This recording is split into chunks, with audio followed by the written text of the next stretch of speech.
అందరికీ హాయ్ నమస్తే. సో ఈరోజు ఒక విషయం చెప్పాలనుకుంటున్నా.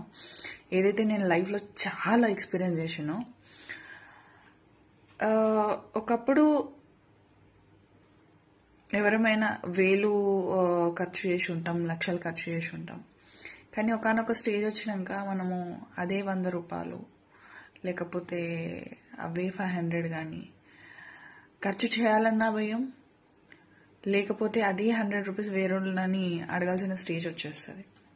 బికాజ్ ఒకప్పుడు నువ్వు అవే 1000 రూపాయలు వేరే వాళ్ళ మీద, ఒక రాంగ్ పర్సన్స్ మీద ఇన్వెస్ట్ చేసి ఉంటావు. అండ్ డబ్బు చాలా ఇంపార్టెంట్ మనిషికి.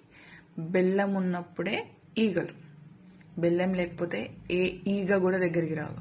అట్లనే బంధువులైనా బంధుత్వాలైనా ఏవైనా సరే, అది అమ్మాయి కానీ అబ్బాయి కానీ, ఈ రోజులలో నడిచే అడ్డమైన రిలేషన్షిప్స్ కానీ ఏవైనా, డబ్బు అవసరం తీరినాక ఎవ్వడు నీ దగ్గరికి రాడు.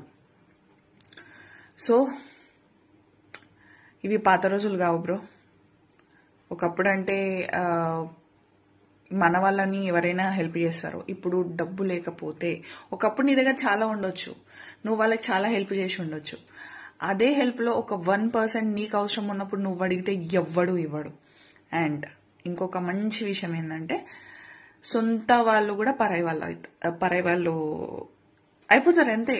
నీ దగ్గర డబ్బు లేదనుకో, నీతో జాంజిబ్బరుగా తిరిగిన దోస్తులైనా, సొంత అన్నదమ్ములైనా, అక్క చెల్లెళ్ళైనా, ఒకనొక స్టేజ్ వచ్చినాక, ఇప్పుడే కాదు ఒకనొక స్టేజ్ వచ్చినాక ఎవడైనా దూరం అవుతాడు. అందుకే చెప్తున్నా, డబ్బు ఎవరి దగ్గర ఖర్చు పెట్టాలి, ఎంత ఖర్చు పెట్టాలి, ఎంత దాపెట్టుకోవాలి, ఎంత మనోళ్ళకి పెట్టుకోవాలి అని ఇప్పటి నుంచి అందరు జాగ్రత్తగా ఆలోచించండి.